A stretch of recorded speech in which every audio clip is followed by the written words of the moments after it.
A Buddhist temple is a place for practicing Dharma in the hope of liberating sentient beings from all kinds of sufferings.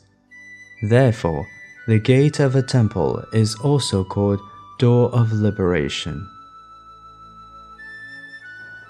Such a door of liberation comes to us first before we get near to Guangxiao Temple. Although the gate was newly rebuilt, it well keeps the traditional style. Above the gate, we can see 3 characters, Guangxiao Temple, which were written by one of the most renowned calligraphers, Zhao Puchu, a lay Buddhist and the former president of the Buddhist Association of China. There are 4 plaques hanging on each side of the gate. 2 inner ones are Buddhist Association of Guangdong and Buddhist Academy of Guangdong, which means Guangxiao Temple houses these 2 institutes. The outer 2 are a couplet saying, "This ancient temple shall be mentioned when talking about the city of 5 realms, while Keling shall be its first place to visit." What is Keling? Actually, Keling is another name for Guangxiao Temple.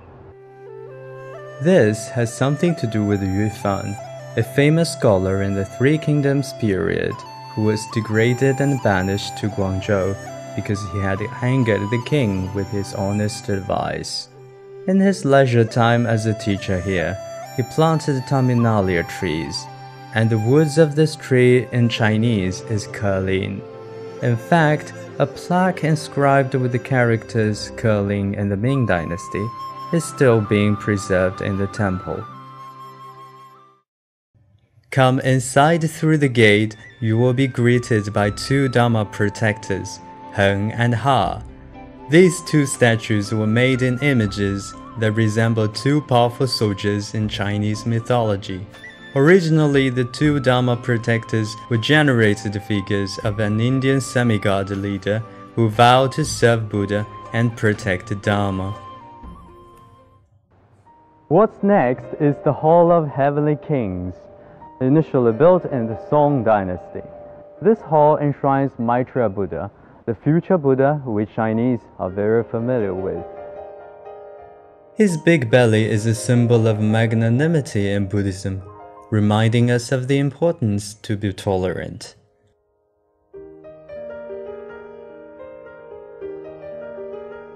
On each side of Maitreya stand the 4 heavenly kings.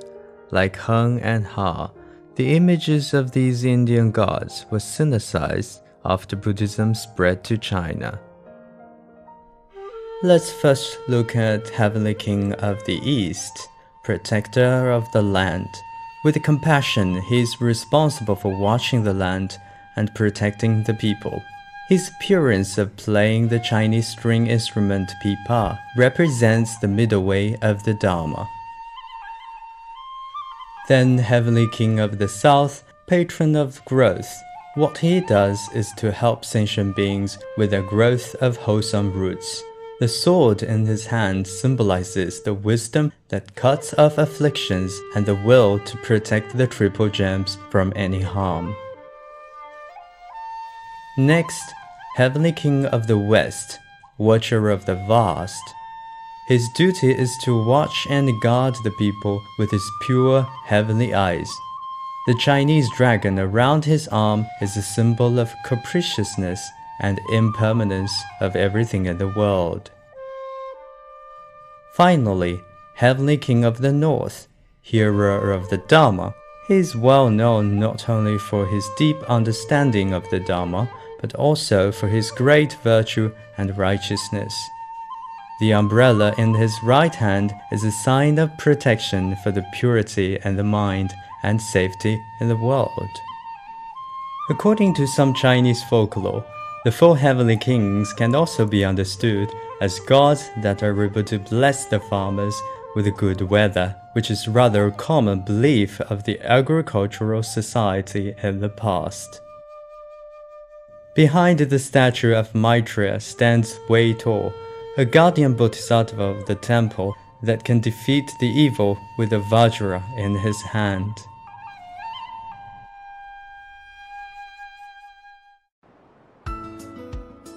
So much for the introduction today. We sincerely hope that our heavenly kings and Dharma protectors can have mercy on those who are in suffer and help put an end to the current pandemic as soon as possible.